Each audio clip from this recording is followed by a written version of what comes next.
स्वागत है फ्रेंड्स एक बार फिर से आपके अपने चैनल जॉब्स वाले भैया में। जो भी डिप्लोमा कैंडिडेट है सिविल इंजीनियरिंग यानी कि असैनिक अभियंत्रण से, अभी वैकेंसी निकली हुई है राजस्व भूमि सुधार विभाग के अंतर्गत। तो बहुत सारे प्रॉब्लम है आप लोगों के, वही आपका प्रॉब्लम सॉल्व करने के लिए आज जुड़े हैं।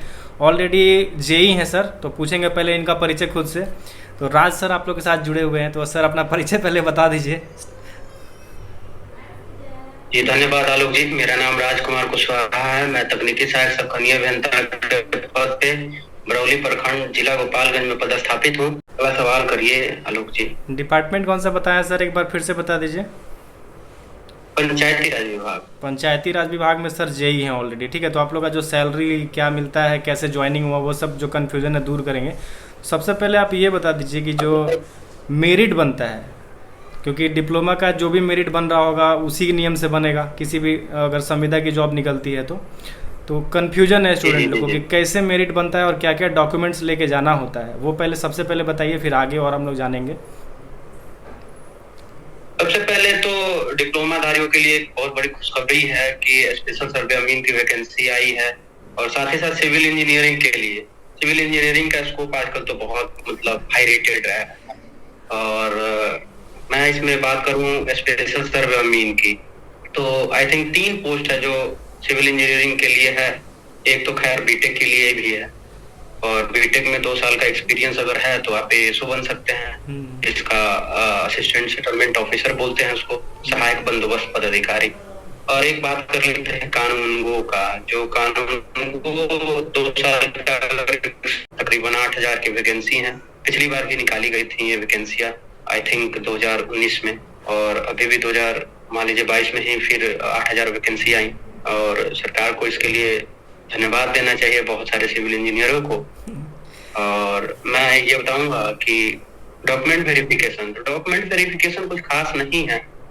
संविदा आधारित ये जॉब है, और आई थिंक 2011 से जितनी भी जॉबें आई जेई के लिए और सिविल इंजीनियर के पोस्ट के लिए, वो डिप्लोमा धारी के लिए स्पेशली तो वो आई, तो वो स्पेशली संविदा ही आई, परमानेंट आया नहीं।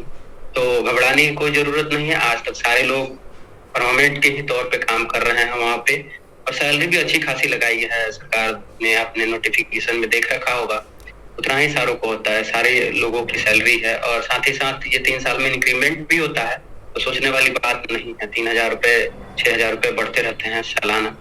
तो आपको सालाना नहीं, मतलब मान लीजिए 3 साल में बढ़ते रहते हैं। हर एक 3 साल के टर्म में 3,000 6,000 रुपए बढ़ते रहते हैं।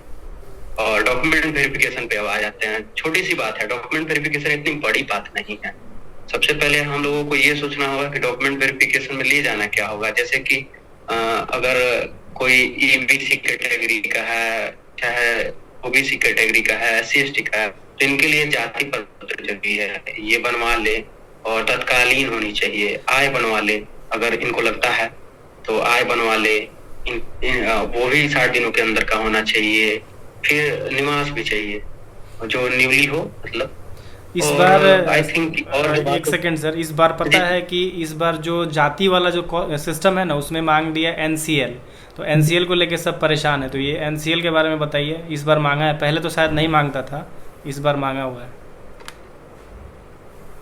NCL को लेकर परेशान होने की बात नहीं है ज्यादा। मैं ये कहूंगा कि उसके लिए NCL के लिए ज्यादा कुछ सोचने की भी जरूरत नहीं है। एक बार अगर आपके पास NCL नहीं है तो वो टाइम देते हैं आपको बनवा के लाने के लिए। तो पहले अभी तो प्रक्रिया ही चल रही है, वेरिफिकेशन तो बाद में होगा ना। नहीं, जैसे कि ऑनलाइन करते समय बोला गया है कि वहाँ पे आपको सीरियल नंबर दबाना है डॉक्यूमेंट्स का, जो भी आपका है, जैसे कि जाति उसका सीरियल नंबर दबाइए। तो अभी अगर कोई नॉर्मल जाति लेके अप्लाई करता है तो उसको दिक्कत नहीं होगा बाद में? नहीं, अगर सरकार का प्रोसीजर है तो हो सकता है, लेकिन हम लोगों के टाइम में ऐसा कुछ नहीं था। अच्छा। हम लोगों ने डॉक्यूमेंट वेरीफाई कराया, तो उस समय अगर कोई डॉक्यूमेंट नहीं भी था तो हम लोग बताते थे कि सर नेक्स्ट टाइम पे ये जमा करवा देंगे, तो वो लोग मान जाते थे। ऐसा नहीं था कि नहीं है। अब आगे की प्रक्रिया भी यही होगी मेरे हिसाब से, और कुछ नहीं होगा। और अब आ जाते हैं थोड़ा सा डॉक्यूमेंट वेरिफिकेशन पर चर्चा कर लेते हैं एक बार। डॉक्यूमेंट वेरिफिकेशन में तो 3 चीजें तो लगा दी गई थी।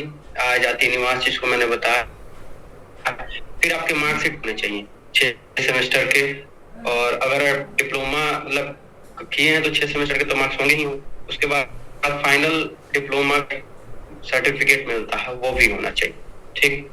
और इसके रिगार्डिंग आधार कार्ड एक ले लीजिएगा अपना, सबके 3-3 प्रति ले लीजिए डॉक्यूमेंट वेरिफिकेशन के टाइम, और जाइए कूल डाउन, कोई दिक्कत नहीं है। अगर इंजीनियरिंग विंग से हैं तो थोड़े बहुत तो सवाल पूछेंगे, और घबराने की जरूरत नहीं है। डॉक्यूमेंट वेरिफिकेशन में सवाल भी पूछे जाते हैं? या डॉक्यूमेंट वेरिफिकेशन में सवाल भी पूछे जाते हैं, क्योंकि उनको लगता है कि बहुत सारे लोग खरीद के ला रहे हैं डॉक्यूमेंट, कैसे अच्छा। बनवा लिए, मतलब बनवाने ऐसा के बाद उनको तो पता इंटरव्यू नहीं। के तरीके का सवाल तो नहीं ना होता है?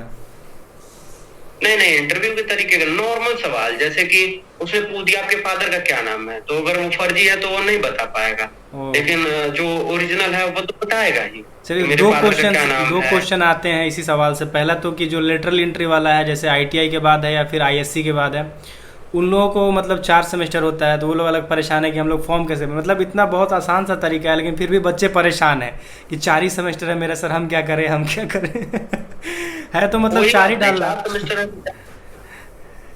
चार ही करो यार। वही तो परेशान है सब कि 4 डाले हम लोग, कैसे होगा हम लोग का। नहीं, हम लोग भी थोड़ी शुरू में तो हम लोग भी परेशान हुआ करते थे कि कैसे क्या हो गया। जब तक जॉब नहीं होता तब तक तो परेशानी होता ही रहता है। हाँ, तो मतलब इसको लेके परेशान होने की तो जरूरत नहीं है कि 4 सेमेस्टर है, 6 है, 8 है, उससे तो कोई दिक्कत नहीं। बिल्कुल कूल डाउन, कोई दिक्कत नहीं। सैलरी जैसा कि आपने बताया कि जैसे कि आप तो पंचायती राज डिपार्टमेंट में जेई हैं, ठीक है, और यहाँ पे जो वैकेंसी निकली है राजस्व भूमि सुधार विभाग में, इसमें जैसे कि लिखा हुआ है कि आपका जो टेन्योर है वो आपका 2024 31 मार्च तक है, उसके बाद हटा देगा क्या? नहीं आलोक जी, ये घबराने वाली बात नहीं है। जैसे कि पिछली बार जब 2018-19 में वैकेंसियां आई थी, उस समय भी कहा जा रहा था कि 1 साल में हटा दिया जाएगा, लेकिन सरकार ने किसी को हटाया क्या? अच्छा, और उसके कंपेयर में तो वैकेंसी ही बढ़ा दी ना। मतलब उस समय जिनका ज्वाइनिंग हुआ है 2019 में, वो लोग अभी तक हैं, काम कर रहे हैं? हाँ, बिल्कुल कार्यरत हैं वो। देखिए, ये चीज़ हम और आप समझते हैं, ये सारा क्वेश्चन हम लोग कर रहे हैं स्टूडेंट्स के लिए। हम तो बोल के थक गए सब। पता है क्या बोल रहे हैं कि ये तो अग्निवीर से भी खराब है, उसमें तो कम से कम ये होता है, इसमें तो हटा देगा, लात मार देगा। नहीं, अग्निवीर से तो बेहतर ही है। वही तो लोग समझ रहे हैं कि हटा ही देगा। वही आप बता दीजिए कि नहीं, ऐसा कुछ नहीं। बिहार में जो भी संविदा वाली नौकरी है, आपके मुंह से सुनेंगे लोग तो लगेगा कि हाँ भाई, जो ऑलरेडी जेई हैं सिविल इंजीनियरिंग से, तो सही बताएंगे। बताइए। ऐसा नहीं है, अभी बहुत बढ़िया है, ये वैकेंसी अच्छी है, और गवर्नमेंट इसके रिगार्डिंग बहुत काम कर रही है, बहुत ज्यादा वैकेंसी भी निकाल रही है। स्पेशल सर्वे अमीन हो गया, और सारी भी वैकेंसियां निकल रही हैं। अच्छा, एक क्वेश्चन और, वो तो निकल रही है, हम लोग देख ही रहे हैं, सभी लोग ज्वाइन कर लिए, आप भी हमारे बैचमेट ही हैं, अभी नौकरी कर ही रहे हैं। तो एक क्वेश्चन है कि जैसे कि इससे पहले मेरिट बना है सिविल इंजीनियरिंग का, जो भी जैसे कि स्पेशल सर्वे अमीन की ही बात कर लें 2018 वाली में, तो उसमें गर्ल्स कैंडिडेट में नॉट अवेलेबल बहुत सारे कैटेगरी में रहा है। तो इस पे क्या बोलना चाहेंगे? लड़कियों का मतलब 35% है, तब भी हो जाएगा जॉब? हाँ, बिल्कुल। गर्ल्स के लिए तो थोड़ा सा है ना, सिविल जॉब वैसे गर्ल्स के लिए तो मतलब प्रिफरेबल नहीं है, लेकिन 35% गवर्नमेंट का आरक्षण है, मतलब कहने का मतलब वही है कि जॉब प्रिफरेबल नहीं है, लेकिन जो आरक्षण है 35% का नियम, उसके कारण से उन लोगों को मतलब सीट खाली रह जाती है। अगर सीट खाली रहेगी तो उन जगहों पे लड़की का भी हो जाता है। हाँ, तो अगर सीट खाली रहेगी तो उसके जगह पे लड़कों का होता है कि नहीं? चलिए, तो अब हो गया कि सैलरी जो है संविदा वाली जॉब में अगर लोग ज्वाइन करेंगे तो टाइम पे मिल जाती है कि 6-6 महीने का वेट करना पड़ता है? वेट तो थोड़ा सा करना पड़ेगा, मतलब वेट तो करना पड़ेगा। वो तो सब डिपार्टमेंट का हाल है, सारे डिपार्टमेंट वेट कर लिया। और नेक्स्ट क्वेश्चन है कि अगर कोई फॉर्म भरते समय कुछ गलत कर लेता है फॉर्म में, जैसे कि इस बार क्या किया है, फॉर्म जैसे कि ऑनलाइन करने से पहले लिख दिया है कि अगर आप कोई भी गलती करते हैं तो उसके जिम्मेवार आप खुद हैं, आपका कैंडिडेचर रद्द भी हो सकता है। तो इसके बारे में बताइए। अब कुछ लोग हैं कि इस बार पता है क्या किया है, जैसे कि फॉर्म रजिस्ट्रेशन के दौरान क्या किया है, होशियारी दिखाया उन लोगों ने कि अगर आपने नाम दबाया, नाम में कुछ स्पेलिंग गलती कर लिया, डेट ऑफ बर्थ में कुछ गलती कर लिया, और नीचे क्या किया है, आधार वेरीफाई करवा दिया है कि अगर आप एक बार रजिस्ट्रेशन कर लिए तो दोबारा आप कुछ भी कर लिए रजिस्ट्रेशन ही नहीं होगा। गलती भी रजिस्ट्रेशन कर लिए हैं तो दोबारा नहीं होगा। आधार से लिंक कर दिया है रजिस्ट्रेशन वाले पेज को। ये तो डेवलप्ड ऐप का कमाल है ना, ये ऐप डेवलप्ड अच्छा कर दिया। हाँ, तो अच्छा कर दिया, हम लेकिन लोगों के टाइम भी हुआ अब था, एक पता लड़की नहीं। का कल कमेंट हम देख रहे थे कि वो बोल रहे थे कि सर मेरा डेट ऑफ बर्थ गलती हो गया है, अब चाह के भी कुछ नहीं कर पा रही है, दोबारा रजिस्ट्रेशन ही नहीं हो पा रहा है उसका। तब तो दिक्कत की बात है उसके लिए। रिगार्डिंग एक अफिडेविट लगवा ले, अफिडेविट बनता है कोर्ट के द्वारा कि हाँ प्रमाणित कर देंगे वो। अच्छा, ये बात तो और जैसे उससे कि भी आपने बताया वेरीफाई। कि एफिडेविट आप डॉक्यूमेंट वेरिफिकेशन के समय लेके जाएंगे, लेकिन जाति वाले में तो दिक्कत हो जाती है ना, अगर कोई जाति ही गलती भर लिया हो तो उसको दिक्कत का सामना करना पड़ता होगा, क्योंकि मेरिट गलत बनेगा उसका। उनके लिए मेरिट गलत बनेगा, वो तो फिर गलत ही है ना। उनका तो कैंसिल हो जाएगा। जी जी। चलिए, अब आपने आप अपने तरफ से कुछ मोटिवेशनल चीज़ बताना चाहते हैं तो बता दीजिए, आपका ज़्यादा समय नहीं लेंगे, इंडिया पाकिस्तान का मैच भी शुरू होने वाला है। हाँ, इंडिया पाकिस्तान तो थोड़ा सा टेंस है। हाँ, तो थोड़ा बताइए कुछ हाँ, वर्क मोटिवेशनल प्रेशर की। पे भी थोड़ा सा हाँ, बात पर इसके रिगार्डिंग बताइएगा, जैसे कि जो लोग डिप्लोमा के बाद ज्वाइन करेंगे और बीटेक छोड़ना पड़ेगा या फिर कैसे भी कर सकते हैं, तो इसके बारे में कुछ बताइए कि हाँ क्या करना चाहिए उनको, ज्वाइन करना चाहिए, बीटेक करना चाहिए, क्या कुछ करना चाहिए इसके बारे में। मेरे अकॉर्डिंग तो मतलब माइंड कि आप अगर कभी जाते हैं कहीं कुछ करने, तो पहले तो अपना माइंडसेट क्लियर रखिए हमको करना क्या है, बीटेक करना है या जॉब करना है। अगर बीटेक करना है, फाइनेंशियल कंडीशन आपका ओके है, देन आप जाइए बीटेक करिए, और बीटेक कंप्लीट करके भी आगे फर्दर आप जॉब करिए, ठीक है। लेकिन अगर फाइनेंशियल कंडीशन आपका वीक है और आप बीटेक परसुइंग है, तब आप इसको देख सकते हैं स्पेशल सर्वे अमीन। ऐसा कुछ नहीं है कि ये बेकार की वैकेंसी आई है, आपके लिए बहुत अच्छा जॉब लेके आया है, और इसमें भरिए और फाइनेंशियल कंडीशन को ठीक करिए।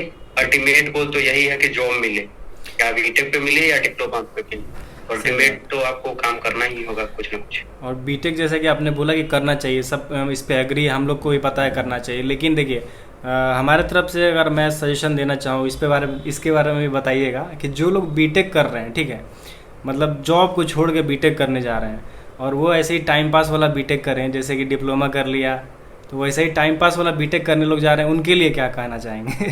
कि उनको तो जॉब करना चाहिए।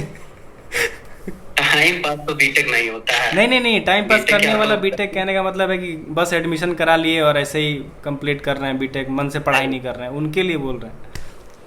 तो बीटेक करना ही नहीं चाहिए, बिल्कुल ही छोड़ दो बीटेक। तब तो ज्वाइन कर लेना चाहिए वैसे लोगों टाइम को। पास, हाँ वैसे लोगों को तो खासकर ज्वाइन कर लेना चाहिए जो हाँ, वही मैं बताना चाह रहा था वहाँ कि टाइम पास करोगे, अपना समय वैल्यूएबल समय वहां भी बर्बाद कर रहे हैं, यहाँ भी कर रहे हैं, तो फिर यही करिए ना, आपका जॉब भी रहेगा और घर वाले से एक इंटेंस प्रेशर नहीं पड़ेगा।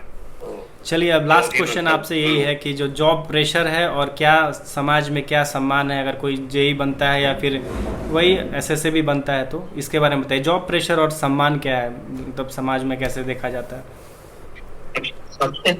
सबसे बड़ी सम्मान तो ये है कि या तो हिस्सेदारी मांगनी है तो भारत सरकार में मांगो, या हिस्सेदारी मांगनी है तो बिहार सरकार में मांगो ना।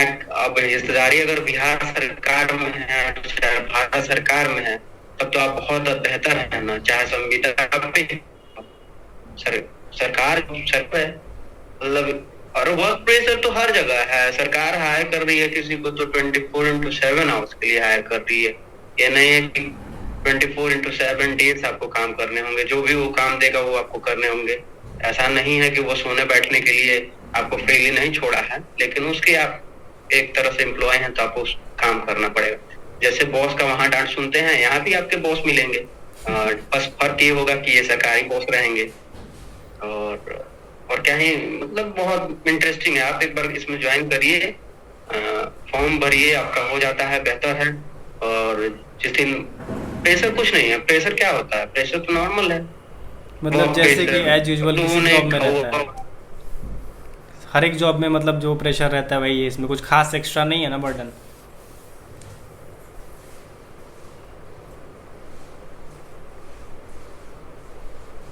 नहीं, कोई प्राइवेट कंपनी में जाते हैं काम करने तो वहाँ बर्डन नहीं है, वहाँ भी तो वही बॉस मिलेंगे ना।